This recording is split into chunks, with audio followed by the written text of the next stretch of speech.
the tech to expect in 2021. I'm Tonya Hall, and joining me is Lance Ulanoff, award winning technology journalist, public speaker, and television personality. Welcome back, Lance. Thanks for having me back. Of course. All right.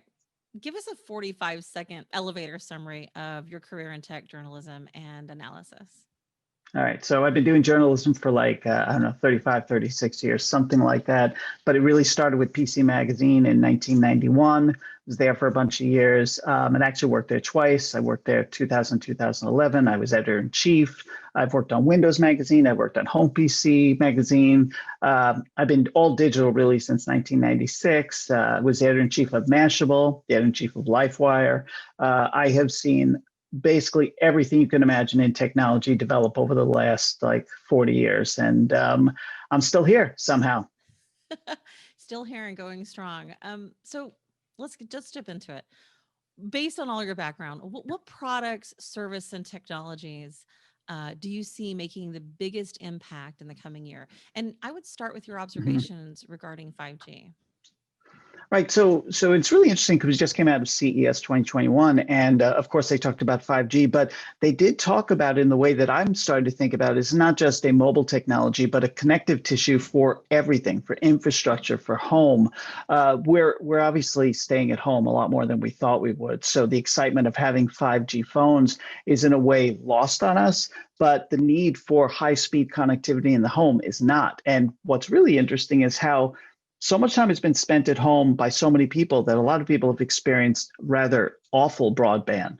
It's not as good as it's supposed to be because the infrastructure wasn't designed to handle this kind of load throughout the day. It was supposed to be peaks going up and down.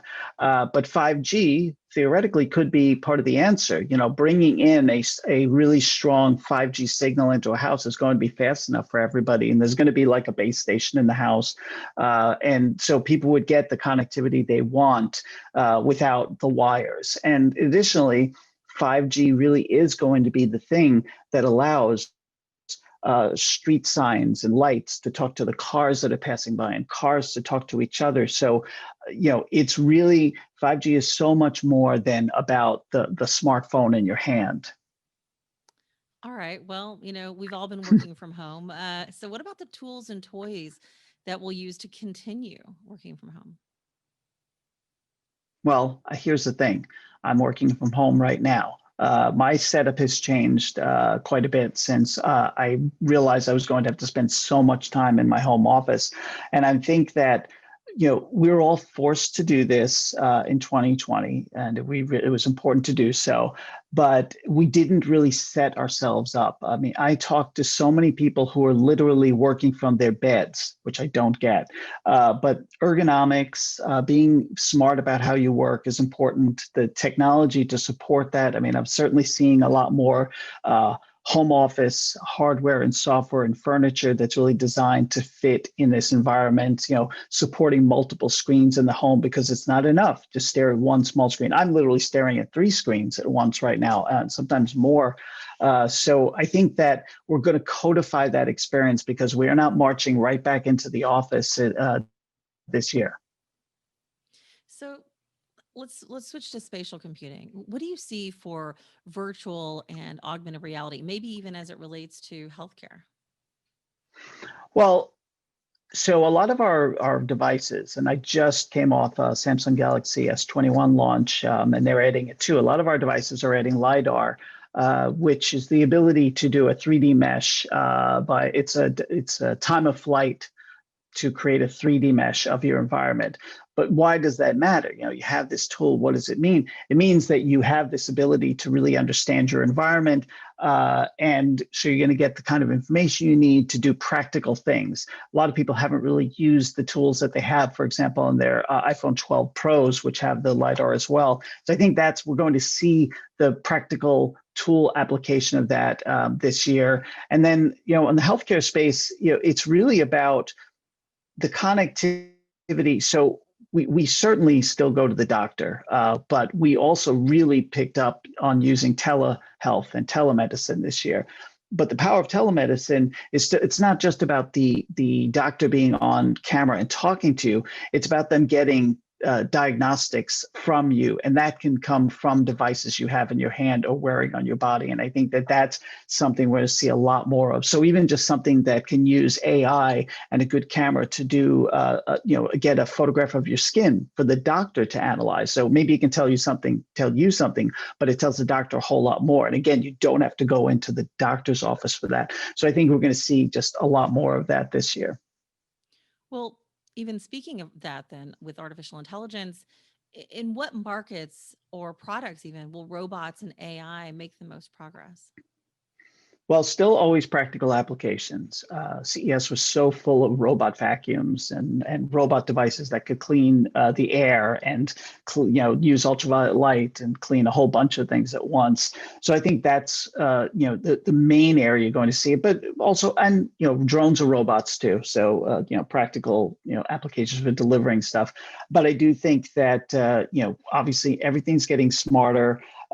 Cars are getting smarter. We're going to see self-driving cars this year, like full-on self-driving cars. And I'm hoping that we're going to see robot companions that get a little bit more natural. Samsung had something that was called like the Bot Handy, which terrible name, but it did have like a skinny body and one arm that could do things like pour a drink and set a table. And I think that process of getting these automatons into our home is going to accelerate really this year and over the next 5 years. All right. How about consumer and small business IoT? Well, I mean, everything is connected to the internet. I think that it's really more about the security of those connections. What we had in 2020 was sort of a tech reckoning, right? Where we started to realize that these tech companies had too much control, too much power, too much access. But at the same time, we still really want Internet of Things. So it's really a combination of security and privacy and increased adoption of these technologies. So we've covered a lot of ground here. So what's the wild card that we haven't mentioned yet? The wild card. What's the wild card? I don't know. I think the wild card really comes from how we resolve tech regulation, because we've talked about it in 2020. We've even had hearings, but nothing has actually occurred. Now, on the fly, because of socio-political forces, tech companies are making big changes and big decisions on their own, even without regulation. So I think that's how we interact with technology, how we interact with social media, how we interact with big companies that could be broken up. That's the X factor. That could, in fact, impact our ecosystems. Because when you have big companies and they own all the different pieces, it's much easier for them to manage ecosystems. If they're broken up, or if they choose to break up, some of that ecosystem might fracture. Lance Ulanoff, award-winning technology journalist, speaker, and television personality. If somebody wants to connect with you, Lance, maybe they want to find out more of your work on Medium or wherever, what's the best way they can find you? Well, I'm always on Twitter. I'm always posting to Twitter, which is kind of the hub for everything I do. So if you want to know about my latest Medium post, or you want to know about my latest Instagram, or if you want to know about my latest TikTok, because yes, I'm on TikTok, you might start there. All right. I wasn't going to say anything about TikTok, but yeah, please follow Lance on TikTok. All right. Thanks again for your time, Lance. Pleasure. And find more of my interviews right here on YouTube, iTunes, and Spotify, or at tonyahall.net. Thanks for watching.